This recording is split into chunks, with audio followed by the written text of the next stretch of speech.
Vamos trazer mais um assunto aqui do nosso país antes da gente ir para o intervalo. A Câmara dos Deputados publicou hoje o texto final da regulamentação e encaminhou para a análise do presidente Lula, que pode sancionar integralmente ou vetar alguns pontos, isso da reforma tributária. Agora, o presidente tem 15 dias para sancionar. Com mais de 350 páginas, o projeto estabelece as regras gerais dos novos tributos que serão instituídos a partir de 2026, em período de teste. Além disso, dá aval para a criação em 2025 do Comitê Gestor, formado por estados e municípios. Ainda durante a tramitação da matéria, integrantes da equipe econômica avaliam que Lula não vetaria muitos pontos do texto. Alan Gani, e aí, como você vê essa aprovação indo para 2025 com o texto que foi aprovado? Então, essa primeira parte, né?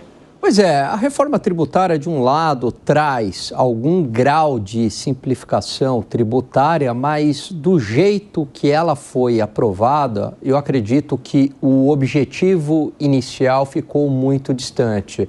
Isso porque, Soraya, houve um aumento da carga tributária, né? Essa tributação excessiva do IVA e principalmente devido a uma série de exceções. Por mais que o Senado tenha colocado ali uma trava, né, de 26,5%, mas se a gente somar todas as exceções, chega-se num IVA de 28%. Bom, então como é que vai fechar essa conta? A gente ainda não tem o IVA, a gente tem uma trava de 26,5%. Então, como é que isso vai se dar na prática, ainda mais com o Estado brasileiro, que não está disposto a cortar gastos, né? Então, quem que vai pagar por esses subsídios? A gente até sabe quem é que vai pagar por esses subsídios, é a própria população, com mais impostos, com mais endividamento público, com elevadas taxas de juros, como sempre ocorreu no Brasil. Agora, não deve ter grandes modificações na Câmara dos Deputados, até porque nem dá mais para isso, agora é simplesmente ratificar ou não aquilo que foi aprovado pelo Senado Federal. Vamos ver como é que essa reforma vai se dar na prática e principalmente no período de transição.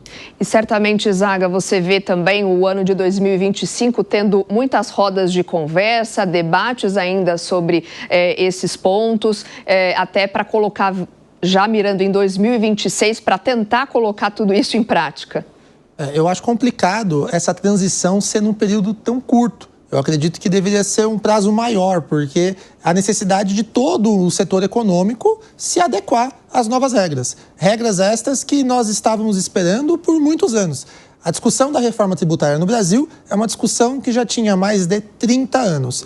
E o formato que realizaram ela agora, bom, não é de se ficar espantado que não foi aquele que nós esperávamos. Porém, ele saiu do papel. Então, eu consigo entender que é positivo, sim, a existência de uma reforma tributária, nos moldes que foi feito, até para existir uma simplificação na forma de recolhimento desses tributos. Hoje, é muito difícil você ver um brasileiro que sabe de forma muito clara como ele recolhe o tributo, que tipo de tributo ele está recolhendo, ele não sabe. Então, essa facilitação vai ajudar na vida do brasileiro, porém, por outro lado, nós não podíamos esperar nada menos do Estado do que aumentar impostos. Eles conseguiram transformar o Brasil agora num país que terá o maior imposto do mundo, que é o imposto do valor agregado. Seja com a trava, seja sem a trava, o Brasil sempre pioneiro naquilo que a gente fala. Precisamos arrecadar para gastar mal, que é isso que o Estado brasileiro faz. Mas, de toda sorte, essa simplificação vai ajudar. A gente espera que nas próximas composições do Congresso, da Câmara, do Senado, quem sabe a gente não consiga ter uma nova discussão para reavaliar essa reforma tributária que vai ser aprovada sim, vai ser sancionada pelo presidente e em 2026 passará a vigorar em todo o país. Zé, você vê algum ponto positivo do que foi aprovado até agora e algo que deveria ter avançado e não avançou? Eu tenho dificuldades de falar da reforma tributária sem demonstrar o tempo que eu gastei com ela, viu? Desde Mussa Demes, que caiu os dentes, coitado, morreu tentando aprovar essa reforma tributária e não conseguiu.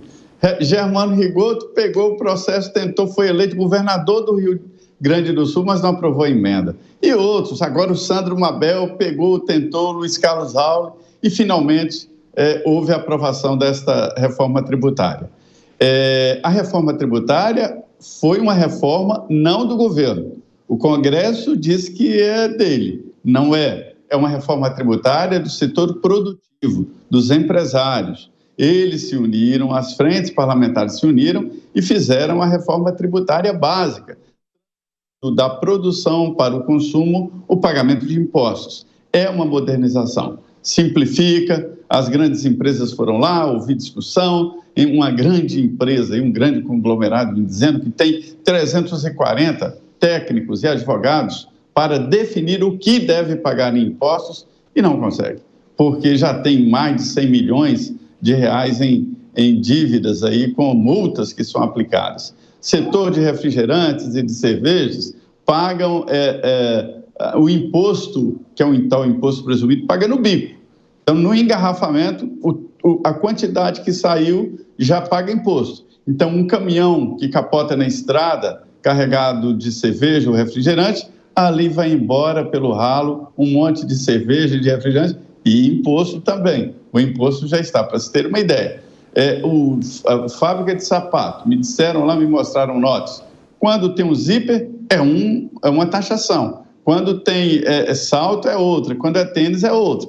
O pessoal de lanche aí, a gente viu chocolate sendo transformado em wafer, é a mesma coisa, só mudou o nome, para pagar menos imposto. Ou seja, o chocolate paga o imposto, o wafer paga outro e você muda o nome. Hoje está até difícil de você comprar um produto, você vai ver, não tem um nome. Por que não tem um nome? Porque há um arranjo ali para pagar menos impostos. Iogurte, bebida láctea, que quase é a mesma coisa, mas quando se olha no rótulo é diferente. Então, virou essa confusão. E essa confusão fez com que muita gente defendesse essa reforma tributária, né? E Gani, só para a gente também amarrar esse ponto, você vê benefícios a grupos específicos? Com certeza, né? Principalmente alguns grupos industriais, né? Tiveram uma série de benefícios. E há uma série de distorções também, aqueles grupos que tiveram os seus subsídios e outros, né, que não tiveram. Então, por exemplo, você tem o transporte de cargas, né, que usa o diesel, você tem o subsídio. Ao passo que o carro elétrico está no imposto do pecado. Olha que loucura que é essa, né? Então, esses grupos que foram contemplados acabam sendo beneficiados. E depois, Soraya, você nunca mais reverter, né? Nunca mais. Que é um grande problema apontado pelo grande economista Gordon Tullock. Gera distorções e não reverte mais.